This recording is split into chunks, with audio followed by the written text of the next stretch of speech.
हैं some basic concept of chemistry from exemplar, right. तो बेटा हमारे सामने हैं सबसे पहला क्वेश्चन जो कि है ये एक्यूरेसी और प्रिसीजन के ऊपर।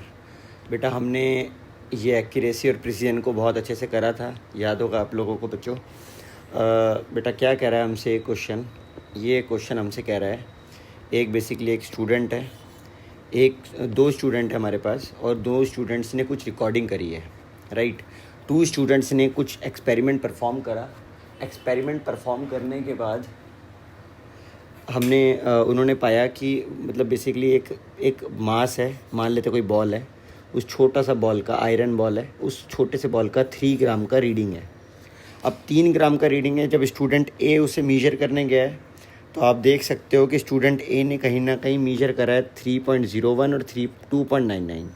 अगर बेटा मैं इसका एवरेज निकालूं तो इसका एवरेज आ जाएगा प्यारे बच्चों, इसका एवरेज आएगा स्टूडेंट ए का अगर मैं एवरेज निकालूं तो वो एवरेज आ जाएगा बॉल का जो उसने निकाला है दो रीडिंग्स में, 3.01 प्लस 2.99 डिवाइड बाई 2 अगर मैं करता हूँ तो मेरे पास आएगा 6 डिवाइड बाई 2 3 ग्राम, ठीक है। तो बेटा इस बच्चे का प्रिसीजन आ रहा है बेटा 3 ग्राम। अब अगर हम दूसरी तरफ दूसरे बच्चे को देखें, स्टूडेंट बी बेटा उसका एवरेज आ रहा है 3.05 2.95 डिवाइड बाई 2, तो हम देखेंगे वो भी बेटा 6/2 3 ग्राम। बेटा प्रिसीजन जो आ रहा है आप देखोगे, दोनों का जो एवरेज आया है, दोनों का एवरेज एकदम करेक्ट है। तो बेटा आप कह सकते हो दोनों का एवरेज एकदम करेक्ट निकल कर आया है, 3 ग्राम, ठीक है। बट रीडिंग ए जो है, मतलब ए स्टूडेंट का जो रीडिंग है वो आप देखो वो नियर है टूवर्ड द प्रिसीजन, और स्टूडेंट बी का जो रीडिंग है वो दूर है, फार है बेटा फ्रॉम द प्रिसीजन। तो बेटा हम कह सकते हैं कि जो स्टूडेंट ए है बेटा, स्टूडेंट ए प्रिसाइज तो है ही है, साथ साथ एक्यूरेट भी है, राइट। बट बेटा जो स्टूडेंट बी है वो एक्चुअली में उसकी जो रीडिंग है वो प्रिसाइज नहीं है, मतलब उसमें उसके स्टूडेंट जो बी है उसमें बेसिकली उसकी रीडिंग जो है वो थोड़ा सा डिफ़र कर रही है, थोड़ा सा फार है, हमारी जो रियल वैल्यू है उससे देखो काफ़ी उसका गैप आ रखा है। बेटा मैक्सिमम टू मैक्सिमम आपको याद रखना है, रीडिंग 0.02 का डिफ़र होना चाहिए, इससे ज़्यादा नहीं होना चाहिए। अगर इससे ज़्यादा है तो आपने याद रखना है कि वो रीडिंग फिर गलत होती है, ठीक है। तो अल्टीमेटली हम देख सकते हैं कि reading of student A is close to each other and also close, reading के मतलब नियर बाय है, इसलिए बेटा हम कह सकते हैं कि बोथ स्टूडेंट, दोनों का एवरेज वैल्यू एकदम करेक्ट वैल्यू है। तो readings of both the students are accurate. बेटा दोनों का रीडिंग तो एक्यूरेट है, ठीक है, बट हम कह सकते हैं दोनों का जो एवरेज निकल कर आया वो तो एक्यूरेट आया है हमारे पास निकल कर, बट हम कह सकते हैं कि जो स्टूडेंट ए है वो प्रिसाइज ज़्यादा है, स्टूडेंट बी बेटा प्रिसाइज कम है। ये प्रिसाइज ज़्यादा है और ये प्रिसाइज कम है क्योंकि इसका डिफरेंस ज़्यादा का आ रहा है बच्चों, ठीक है। यहाँ बेटा आप देख सकते हो 0.02 का गैप है, और यहाँ आप देख सकते हो बेटा 0.1 का गैप है, तो काफ़ी बड़ा ह्यूज गैप है यहाँ पर, ठीक है, इसकी रीडिंग्स में। आगे बढ़ जाते हैं। तो बेटा इसका आंसर क्या हो जाएगा, result of student A both precise and accurate. बेटा result of student A precise भी है और एक्यूरेट भी है। सेकंड क्वेश्चन पर, ठीक है, सेकंड क्वेश्चन पर अगर हम आगे बढ़ें तो राइट आगे बढ़ जाते हैं बच्चों। सेकंड क्वेश्चन हमसे क्या कह रहा है, ध्यान से देखना। सेकंड क्वेश्चन हमसे कह रहा है कि हमने एक क्वेश्चन करा, a student is measured temperature in Fahrenheit, ऐसा समथिंग हमें दे रखा है। बेटा अब ज़रा ध्यान से देखना क्या कह रहा है हमसे। देखो बेटा आप लोगों को एक फार्मूला पढ़ाया गया है, वो फार्मूला क्या कहता है, degree Celsius divide by 5 equal to Fahrenheit -32 divide by 9 equal to kelvin plus वो केल्विन -273 डिवाइड बाय 5। बेटा आपको ये जो फार्मूला पढ़ा है, मैंने आपसे कहा है हमेशा, आपको कुछ भी दिया हो, आपको सेल्सियस निकालना हो, फ़ारेनहाइट दिया हो, इसे यूज़ कर लो। आपको बेटा सेल्सियस दिया हो, केल्विन निकालना हो, आप इसे यूज़ कर सकते हो। आपको फ़ारेनहाइट दिया हो, केल्विन निकालना हो, आप इसे यूज़ कर सकते हो। तो बेसिकली हमारे को इस समय सेल्सियस और फ़ारेनहाइट की टर्म्स में दिया गया है सब कुछ। तो बेटा अपने पास फ़ारेनहाइट दिया गया 200 डिग्री फ़ारेनहाइट, और बेटा हमसे डिग्री स्केल में वैल्यू पूछी गई है तो अल्टीमेटली हम क्या लिखेंगे बच्चों, degree Celsius divide by 5 equal to 200 minus 32 divide by 9। अगर आप देखोगे माइनस करने पर प्यारे बच्चों हमारे पास आ जाएगा क्या, हमारे पास आ जाएगा कितना, हमारे पास आ रहा है 200 माइनस 32, ये आ जाएगा 168। तो degree Celsius divide by 5 equal to 168 divide by 9। 3 से ये कैंसिल हो जाएगा, तो यहाँ आ जाएगा 3 5 ज़ा 15, 3 6 ज़ा और 18। और बेटा इसके आगे सॉल्व नहीं हो पाएगा 3 से, तो इसे हम बेसिकली मल्टीप्लाई कर देते हैं। 56 इंटू 5 अगर हम करेंगे तो ये आएगा 6 5 30 का 0, 3 कैरी, 55 25 3 28, 280, 280 डिवाइड बाय 3। और बेटा ये कहीं ना कहीं आ रहा है 93.3333 एंड सो ऑन, राइट, जिसे हम बेसिकली लिख देंगे डिग्री सेल्सियस में 93.33 डिग्री सेल्सियस। आई होप ये आपको समझ आ गया होगा, ये आपका टेम्परेचर आ गया इन डिग्री सेल्सियस। प्यारे बच्चों आसान क्वेश्चन था। क्वेश्चन नंबर 3 पर चलते हैं। बेटा देखो क्वेश्चन नंबर 3 हमसे क्या कह रहा है, क्वेश्चन नंबर 3 हमसे कह रहा है कि हमारे को मोलैरिटी निकालना है। एक सॉल्यूशन दिया गया, उसका मोलैरिटी हमसे मांगा गया है, राइट। तो आओ देखो करते हैं क्वेश्चन नंबर 3। देखो बेटा क्वेश्चन नंबर 3 हमसे क्या कह रहा है, ध्यान से देखना। अच्छा 2 वैल्यूज़ नीचे लिखी हुई हैं, बाकी वैल्यूज़ ऊपर हैं। देखो बेटा ये रही आपकी वैल्यूज़, ध्यान से देखना बच्चों। अब ये हमसे क्या कह रहा है, देखो आपके सामने 4 वैल्यूज़ दी गई हैं, आपको कहा है कि मोलैरिटी बतानी है। बेटा अगर हम बात करें मोलैरिटी की, तो मोलैरिटी क्या होता है प्यारे बच्चों, मोलैरिटी होता है given mass of solute divide by molar mass of solvent, मतलब given mass of solute divide by molar mass of solute. और बेटा फिर आप जानती हो volume of solution in litre, litre करने के लिए हम 1000 से मल्टीप्लाई कर देते हैं। तो बेटा हमें कहा गया है वॉल्यूम ऑफ सॉल्यूशन 500 ml है, राइट। बेटा हमें कहा गया है गिवन मास जो है वो 5.85 ग्राम है, ठीक है। और बेटा मोलर मास की अगर हम बात करें तो बेटा सोडियम का 58.5 और क्लोरीन का 35.5, ओ सॉरी बेटा सोडियम का मास होता है 23, तो बेटा टोटल होने पर आप जानते हो 58.5 आएगा, ठीक है प्यारे बच्चों। तो आप अगर इसे डाल दोगे तो आंसर आ जाएगा। मोलैरिटी का फार्मूला सिंपल है कि given mass 5.85 divide by molar मास 58.5 बेटा, और इंटू में वॉल्यूम ऑफ सॉल्यूशन 500 इंटू में 1000, तो आप जानते ही हो आपके पास आ जाएगा, इसे कट करने पर 2, इसे कट करने पर आ जाएगा 0.1, बेटा मल्टीप्लाई करोगे तो 0.2 मोलर इसका आंसर आ जाएगा। इसका आंसर आ जाएगा बेटा 0.2 मोलर या 0.2 मोल पर लीटर। आई होप यहाँ तक आपको समझ आ गया होगा। बेटा क्वेश्चन नंबर 4 पर मूव ऑन करते हैं। देखो बेटा क्वेश्चन नंबर 4 हमसे क्या कह रहा है, बेटा हमसे कह रहा है कि एक कोई सॉल्यूशन है उसे डाइल्यूट करना है।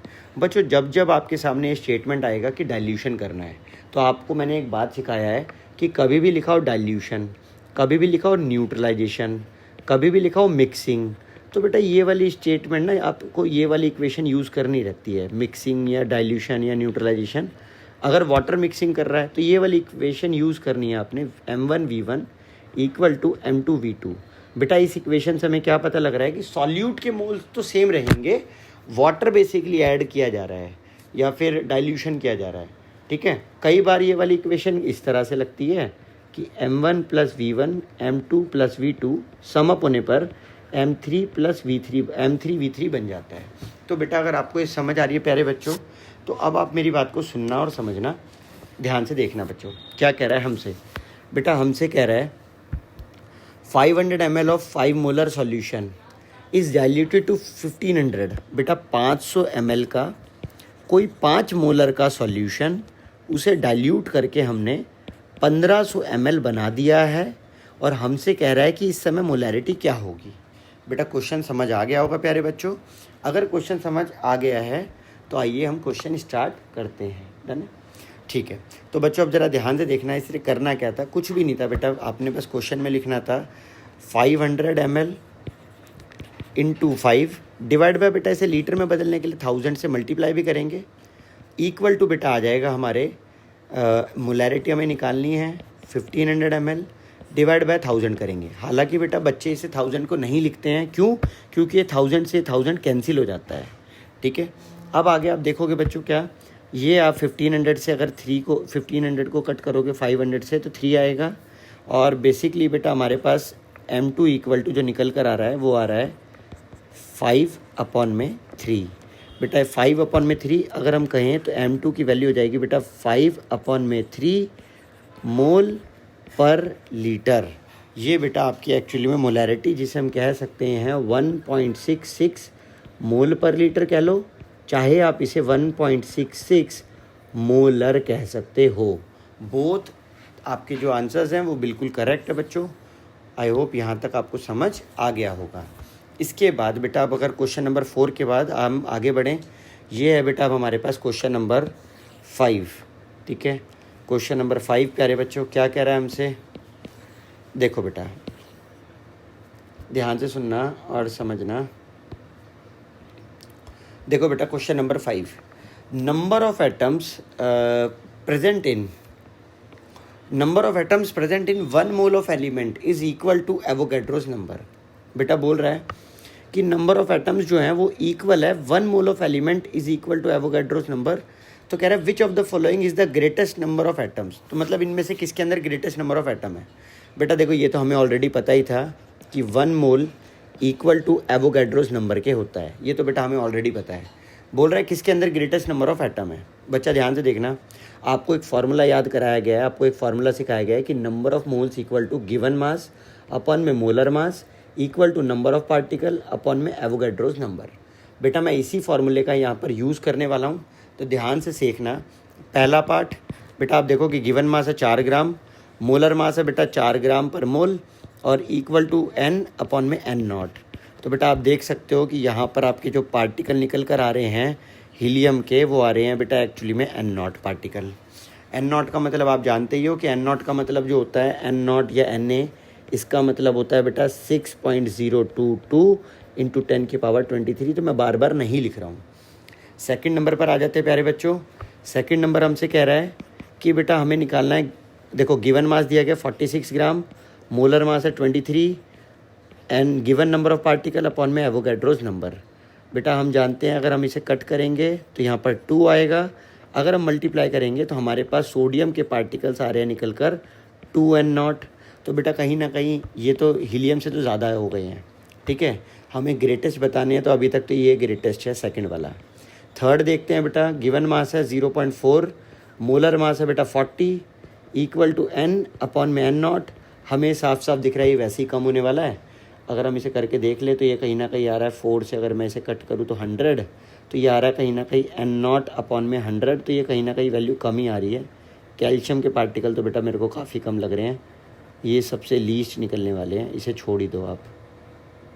ठीक है, इसे आप छोड़ ही दो। बेटा फोर्थ नंबर पर आ जाते हैं। फोर्थ नंबर पर बच्चों हमसे इसने कहा है कि गिवन नंबर ऑफ पार्टिकल अगर गिवन मास देखें हम 12 ग्राम, मोलर मास देखें 4 equal to number of particle upon में एवोगैड्रोस नंबर।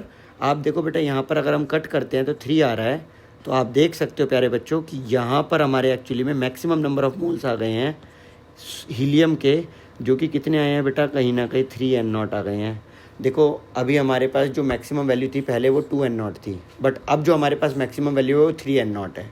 आंसर हो जाएगा बेटा डी ऑप्शन। ठीक है, आगे बढ़ जाते हैं बच्चों, ये है मैक्सिमम। बेटा नेक्स्ट क्वेश्चन हमसे क्या कह रहा है, नेक्स्ट क्वेश्चन हमसे कह रहा है क्वेश्चन नंबर 6। बेटा क्वेश्चन नंबर 6 है, क्वेश्चन नंबर 6 कह रहा है हमसे कि इफ़ कंसंट्रेशन, ध्यान से देखना बच्चों, if concentration of glucose in blood is इतना। बेटा हमारे को कॉन्सेंट्रेशन ग्लूकोज की दी गई है, कितनी दी गई है कॉन्सेंट्रेशन ग्लूकोज की। तो बेटा कॉन्सेंट्रेशन ऑफ ग्लूकोज दी गई है हमारे को 0.9 ग्राम पर लीटर, इतनी दी गई है।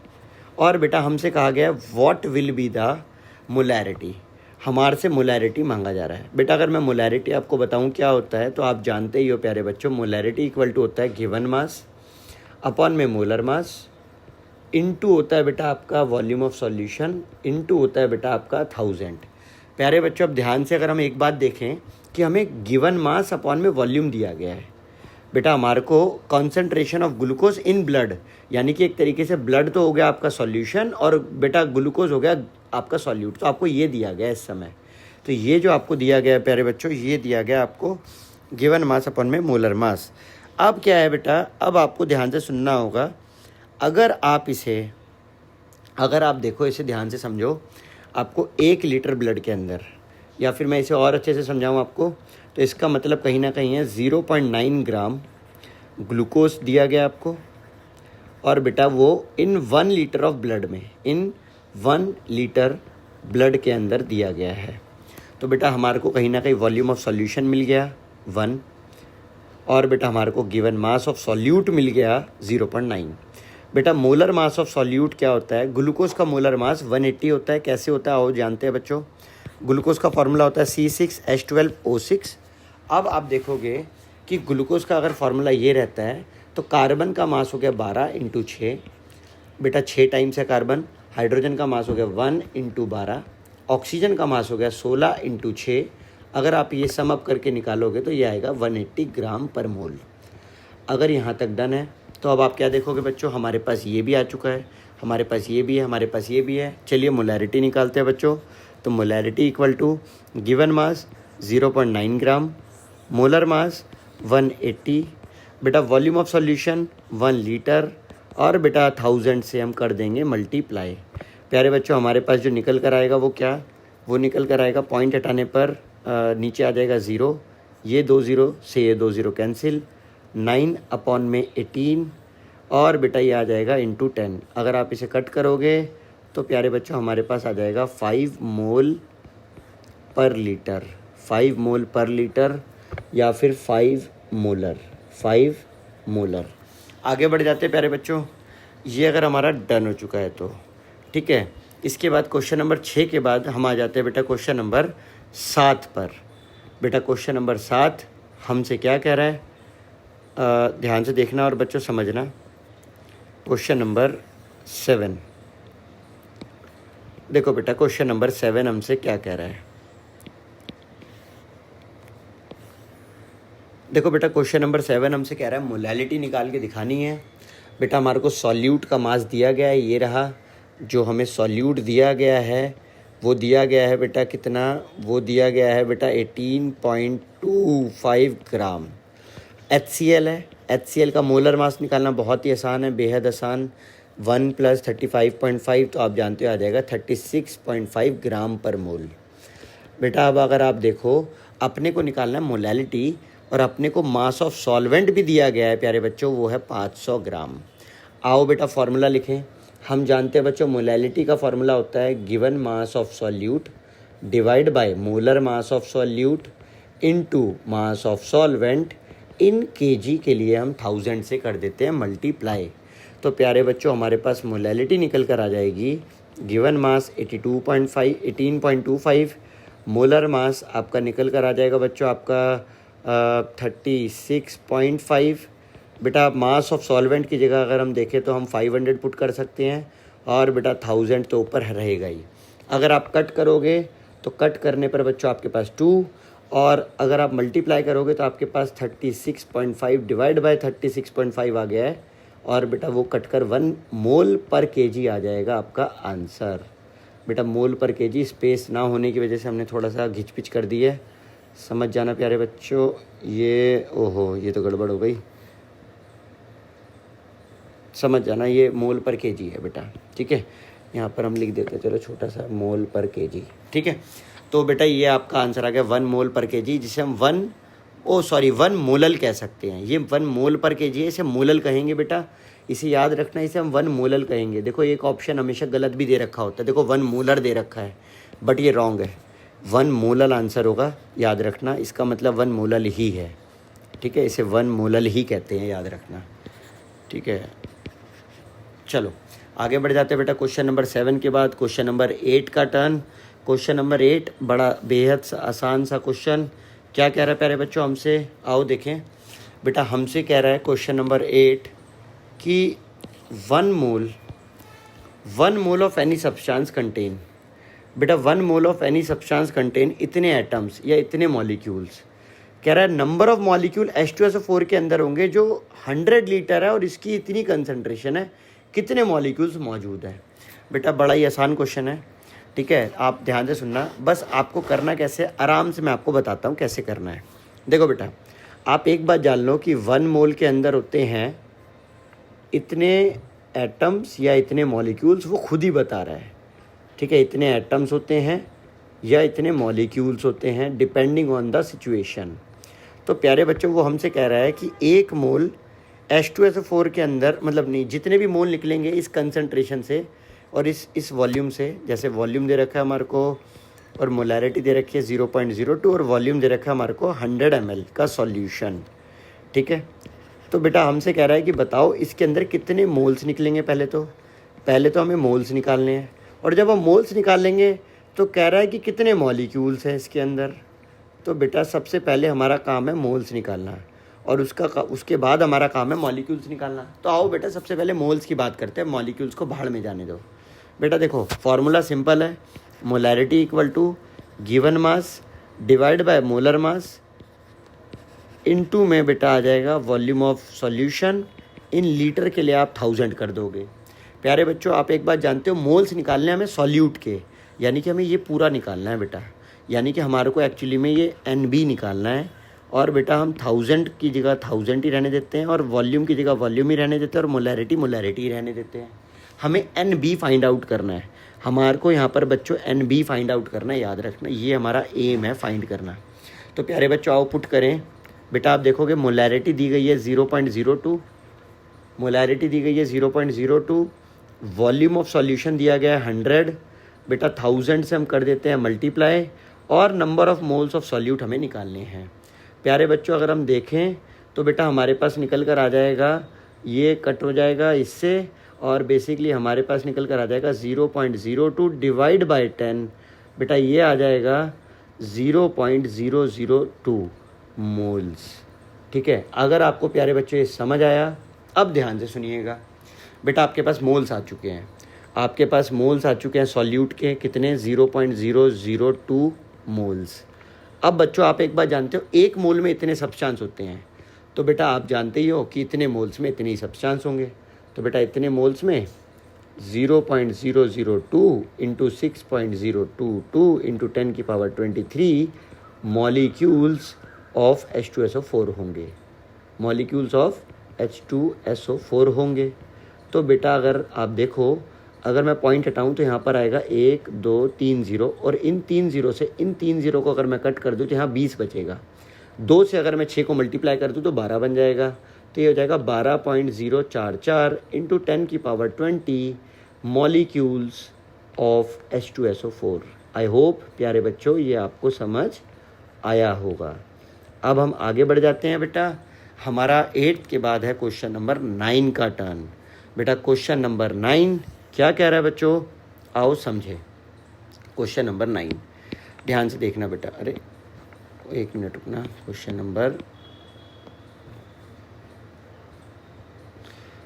नंबर 9, अरे भाई ये कहाँ चला गया, ये ब्लैंक हो गया, रुकना बेटा एक बारी ज़रा। देखो क्वेश्चन नंबर 9 कहाँ है, ये रहा क्वेश्चन नंबर 9। देखो बेटा क्वेश्चन नंबर 9 हमसे क्या कह रहा है। क्वेश्चन नंबर 9 देखो बेटा, ये PDF बेटा आप सभी को मिल जाएगी ग्रुप पर आपके, ठीक है।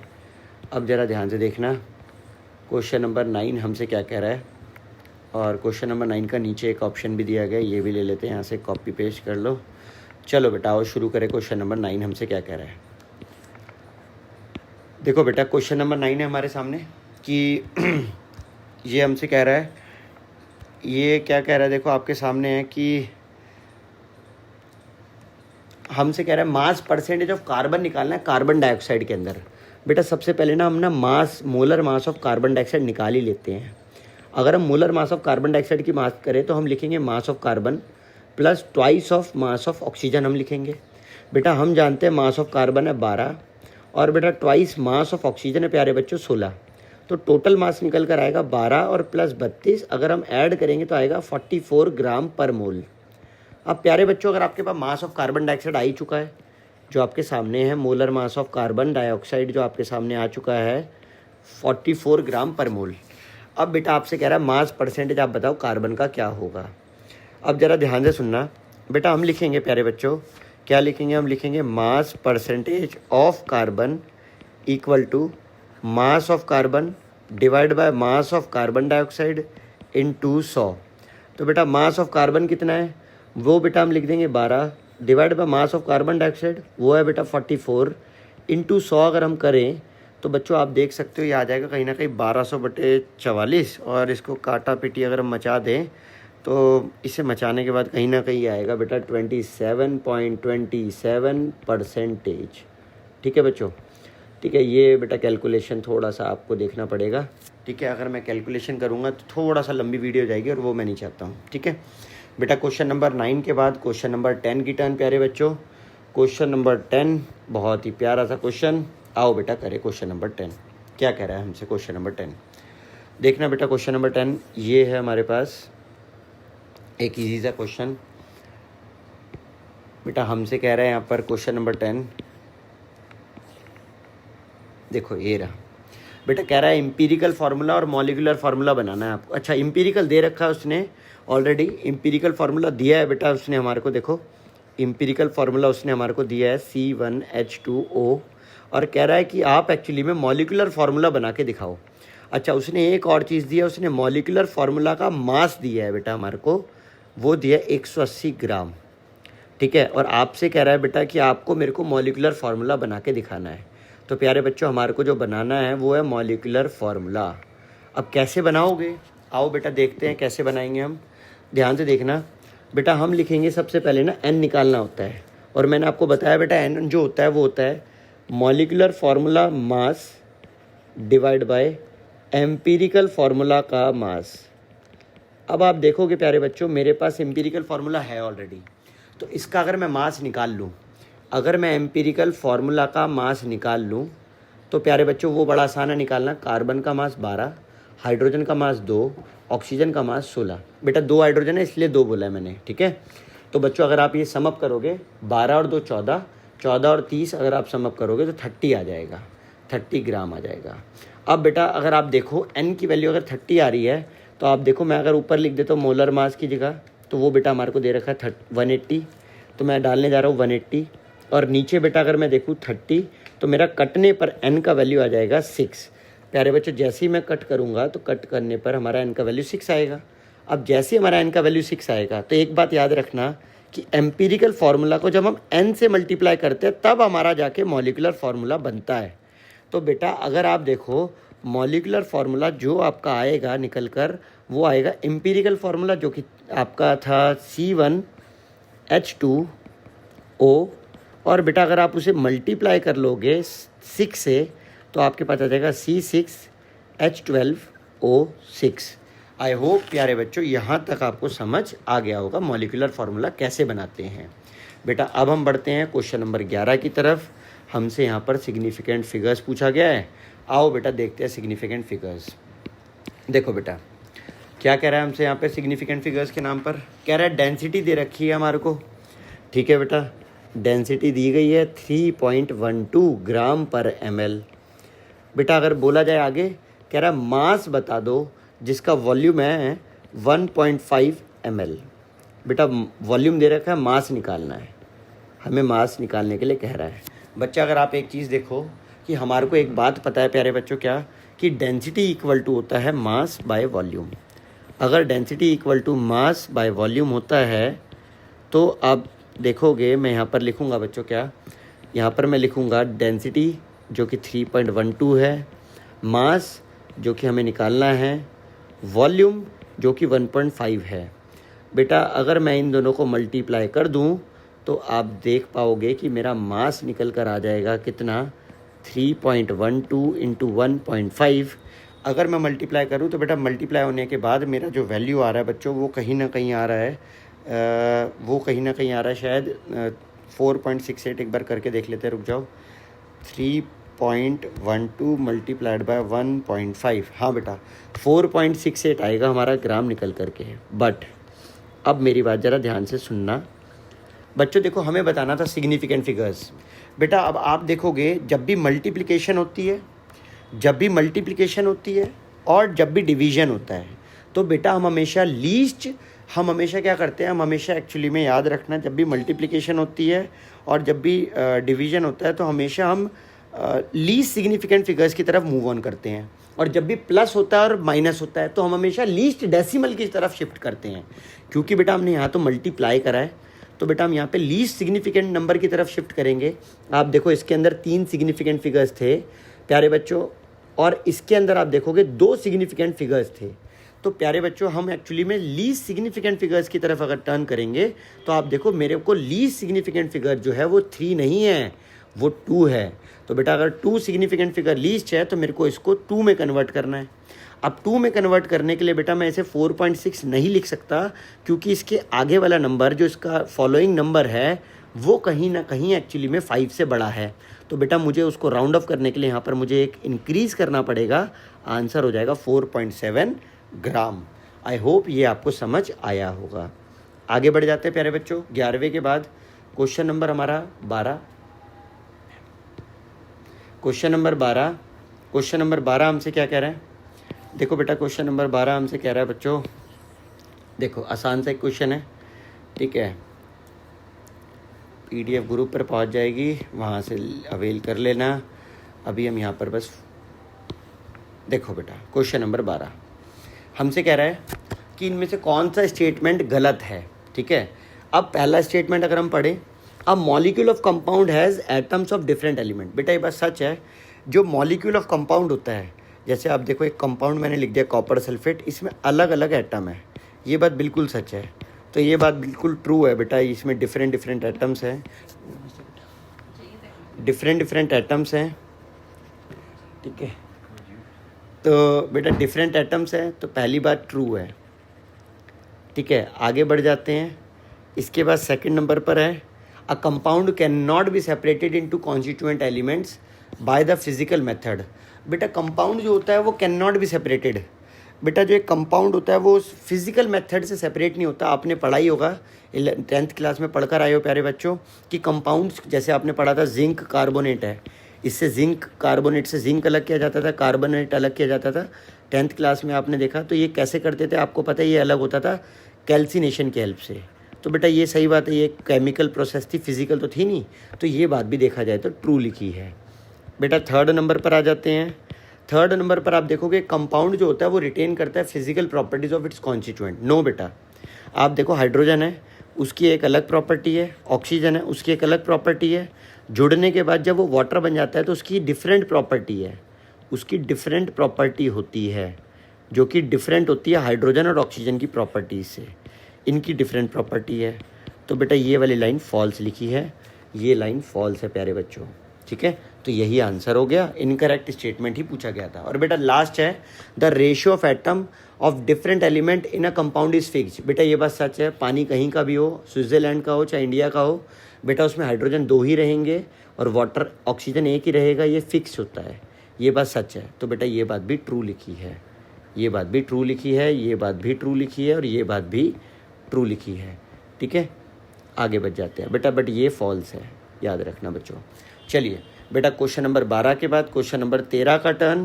क्वेश्चन नंबर 13 हमसे क्या कह रहा है, आओ देखते हैं बेटा क्वेश्चन नंबर 13, ठीक है। ध्यान से देखना बच्चों, क्वेश्चन नंबर 13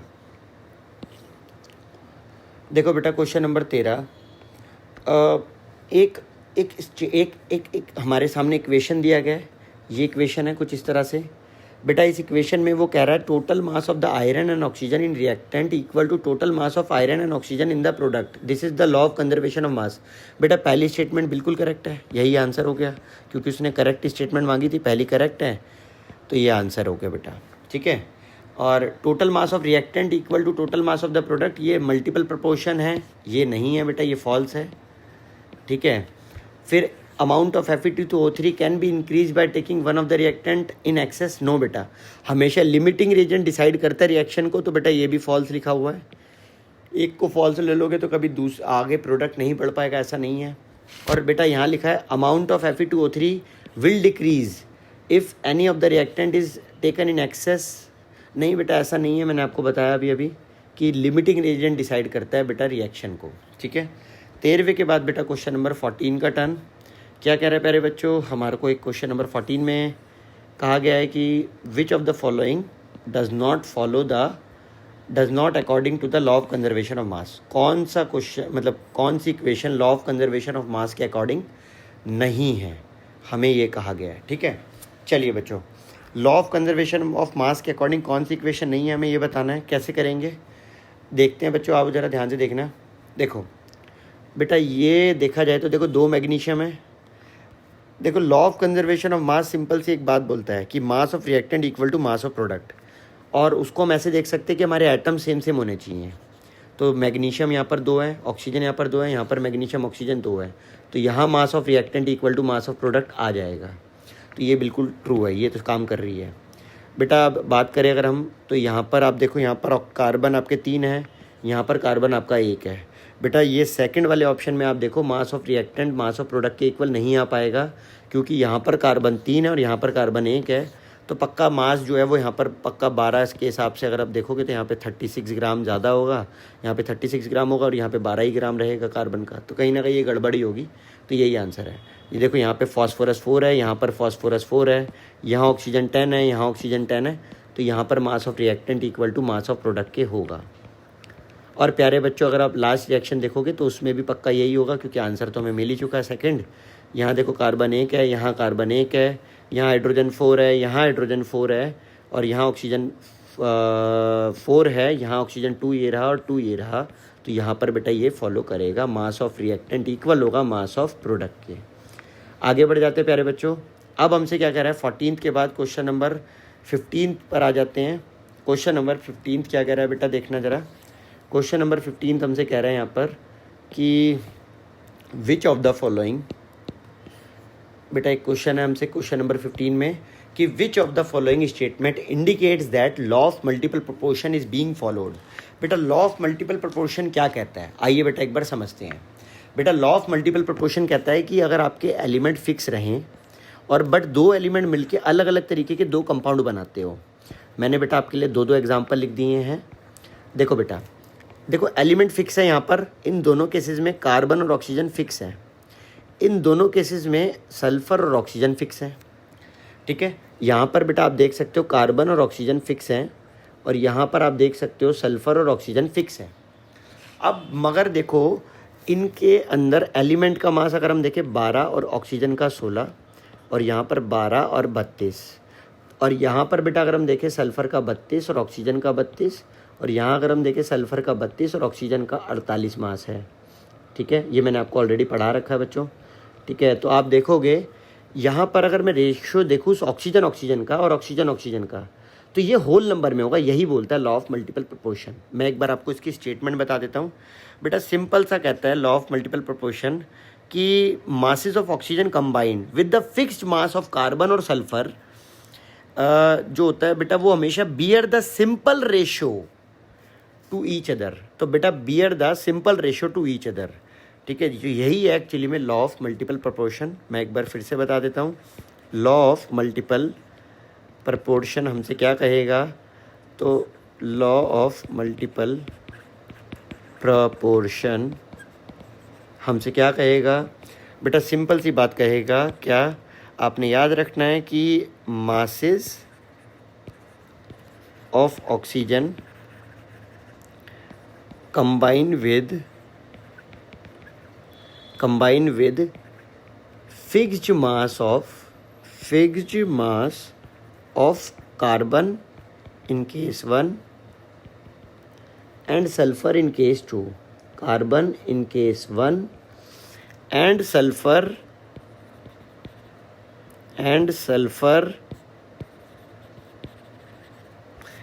in case 2। आप देखोगे वो होगा बेटा हमेशा होल नंबर। तो याद रखना इन केस 2 इज रेस्पेक्ट, तो याद रखना बच्चों क्या इनके अंदर these masses of oxygen beer